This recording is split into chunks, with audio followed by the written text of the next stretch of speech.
2026년 6월 24일 베네수엘라 북부의 대지가 갑자기 흔들리기 시작했습니다. 1분도 채 되지 않는 그 짧은 시간 동안 두 차례의 강력한 지진이 카리브해 연안을 강타했습니다. 충격파는 도시 전체를 관통했고 건물들이 무너져 내렸으며 수천 명의 사람들이 두려움 속에 거리로 뛰쳐나왔습니다. 오랜 세월 경제난과 정치적 혼란을 견뎌온 이 나라에게 그것은 또 하나의 잔인한 각성이었습니다. 베네수엘라가 마주한 가장 큰 시련은 결코 정치에서만 비롯된 것이 아니라는 사실, 그 시련은 이 땅, 배지 그 자체에 이미 새겨져 있었다는 사실 말입니다. 하지만 이 지진은 훨씬 더 근본적인 질문을 던집니다. 베네수엘라는 도대체 어떤 나라일까요? 많은 사람들에게 그 답은 이미 정해져 있는 것처럼 보일지도 모릅니다.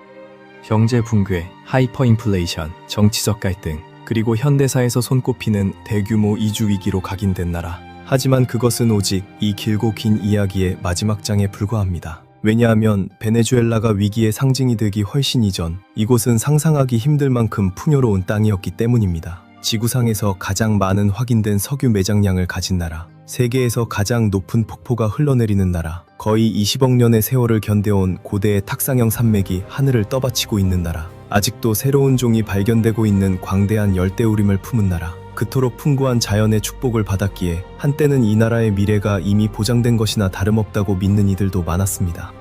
그렇다면 도대체 어떻게 그토록 많은 축복을 받은 나라가 현대사에서 손꼽히는 비극의 무대가 되어버린 걸까요? 석유 때문일까요? 정치 때문일까요? 아니면 지리적 운명 때문일까요? 어쩌면 베네수엘라의 운명은 이 모든 것들이 뒤엉켜 아메리카논지라 해버린지도 모릅니다. 오늘날 우리가 마주하는 베네수엘라를 이해하려면 우리는 아주 먼 시작점으로 되돌아가야 합니다. 문명보다도 오래된 그 풍경으로, 이 나라를 빚어낸 거대한 자연의 힘으로, 그리고 이 나라의 운명을 영원히 바꿔놓은 그 결정들의 순간으로 말입니다. 이것은 베네수엘라의 이야기입니다. 베네수엘라가 하나의 국가로 존재하기 훨씬 이전, 첫 도시가 세워지기도 전, 탐험가들이 처음으로 카리브해를 건너오기도 전, 자연은 이미 이 땅의 운명을 조용히 빚어내고 있었습니다. 거의 20억 년 전, 지구상에서 가장 오래된 암석들 중 일부가 고대 대륙에서 솟아올라 지구 어디에서도 볼 수 없는 독특한 형태의 산, 평평한 정상을 가진 테푸이를 만들어냈습니다. 원주민 페몬족에게 이 산들은 신들이 머무는 집이었습니다. 과학자들에게는 지구의 아득한 과거를 들여다볼 수 있는 살아있는 창이었습니다. 수백만 년이 흐르는 동안 이 고립된 봉우리들은 구름 위에 떠있는 섬처럼 아래 세계와는 거의 완전히 단절된 채 존재해왔습니다. 식물은 고립된 채로 진화했습니다. 동물들 역시 고립된 채로 진화했습니다. 지금 이 순간에도 연구자들은 지구 그 어디에서도 발견되지 않는 새로운 종들을 이 산에서 계속 찾아내고 있습니다. 그리고 이 고대 산맥 중 하나에서 흘러내리는 물줄기가 바로 앙헬 폭포, 지구상에서 끊김없이 떨어지는 폭포 중 가장 높은 곳입니다. 높이가 거의 1km에 달하는 이 폭포는 물이 땅에 닿기도 전에 안개로 흩어져 버리곤 합니다. 이 풍경이 얼마나 경이로운지를 새삼 일깨워주는 장면입니다. 하지만 베네수엘라의 가장 큰 보물은 결코 땅 위에 있는 것이 아니었습니다. 진짜 보물은 땅속 깊은 곳에 잠들어 있었습니다. 수천만 년에 걸친 지질학적 힘이 이 숲과 평원 아래에 상상하기 힘든 양의 에너지를 묻어두었던 것입니다. 바로 석유였습니다. 지구상 그 어느 나라보다도 많은 확인된 석유 매장량. 그것은 무한한 번영을 약속하는 발견처럼 보였습니다. 그리고 실제로 베네수엘라를 라틴 아메리카에서 가장 부유한 나라 중 하나로 바꾸어 놓았습니다. 하지만 시간이 흐르며 그 석유는 이 나라의 운명 자체를 뒤흔드는 힘이 되어갔습니다. 왜냐하면 베네수엘라에게 가장 큰 축복이었던 그 자원이 언젠가는 가장 큰 저주로 되돌아올 운명이었기 때문입니다.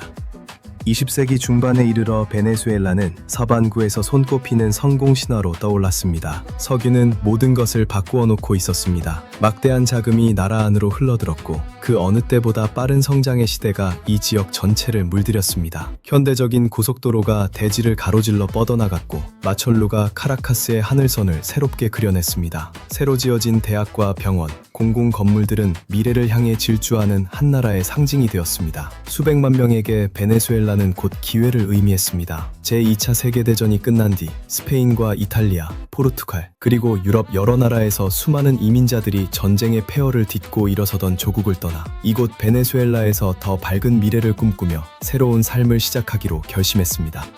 그리고 1970년대 치솟는 국제 유가는 이 나라에 전례 없는 불을 안겨주었습니다. 정부의 재정 수입은 급격히 불어났고 공공지출은 확대되었으며 나라 전체에 낙관적인 분위기가 퍼져나갔습니다. 1999년 전직 군인 출신인 우고 차베스가 대통령에 취임하며 더 평등한 베네수엘라를 만들겠다고 약속했습니다. 한동안은 실제로 그 비전이 현실이 되는 듯 보였습니다. 국제 유가는 다시 치솟았고 정부 수입은 급증했습니다. 수십억 달러가 사회복지 프로그램과 의료, 교육, 그리고 식품 보조금에 투입되었습니다. 2000년대 상당 기간 빈곤율은 낮아졌고 많은 베네수엘라 국민들은 일상 속에서 삶이 나아지고 있음을 체감했습니다. 하지만 석유에 대한 이 나라의 절대적인 의존은 결코 사라지지 않았습니다.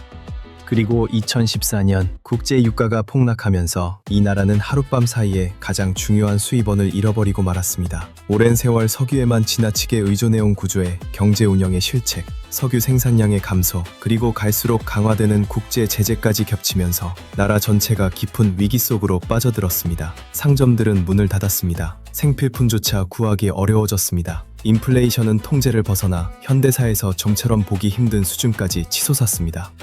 수백만 명의 베네수엘라 국민들이 결국 고향을 떠나기로 그 고통스러운 결단을 내려야 했습니다.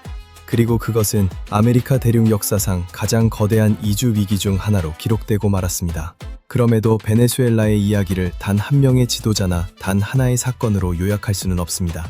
그것은 수십 년에 걸친 경제적 의존, 정치적 갈등, 국제시장의 충격, 그리고 세대를 넘어 켜켜이 쌓여온 수많은 선택들이 만들어낸 결과이기 때문입니다. 오늘날 이 나라는 아주 서서히 회복의 조짐을 보이고 있습니다. 일부 상점들은 다시 문을 열었고 석유 생산량도 조금씩 늘어나기 시작했습니다. 카라카스의 어느 거리에서는 위기의 가장 어두웠던 시절과는 확연히 다른 풍경이 펼쳐지고 있습니다.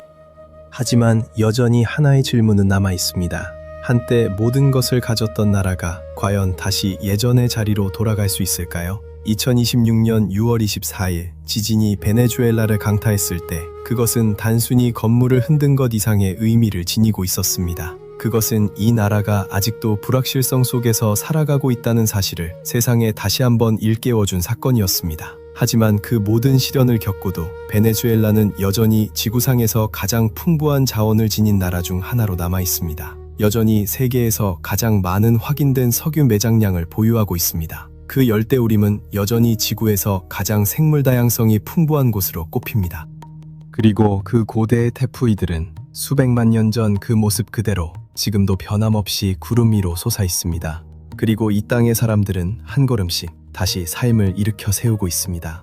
최근 몇 년 사이 경제의 일부는 서서히 회복되기 시작했습니다. 상점들은 다시 문을 열었고 석유 생산은 점진적으로 늘어났으며 카라카스의 몇몇 동네에는 다시 활기가 돌아오고 있습니다. 하지만 회복이 곧 해결을 의미하는 것은 아닙니다. 베네수엘라의 이야기는 결코 단순한 성공담도 그렇다고 단순한 실패담도 아닙니다. 그것은 경이로운 아름다움과 경이로운 부와 경이로운 고난과 그리고 경이로운 회복력이 한데 뒤엉킨 이야기입니다. 이 나라의 다음 장은 아직 쓰이지 않았습니다. 그리고 어쩌면 바로 그 사실이 지금도 세계가 베네수엘라에서 눈을 떼지 못하는 이유일지도 모릅니다. 수십 년 동안 이 나라를 따라다닌 그 질문은 지금도 여전히 답을 찾지 못하고 있습니다. 지구상에서 가장 풍부한 자연의 축복을 받은 나라가 과연 그 땅에 걸맞은 미래를 마침내 스스로의 힘으로 만들어낼 수 있을까요? 어쩌면 이것은 자원의 문제가 아니라 그 자원을 다루는 사람들의 선택에 관한 이야기일지도 모릅니다. 여러분이라면 그 갈림길에서 어떤 선택을 하실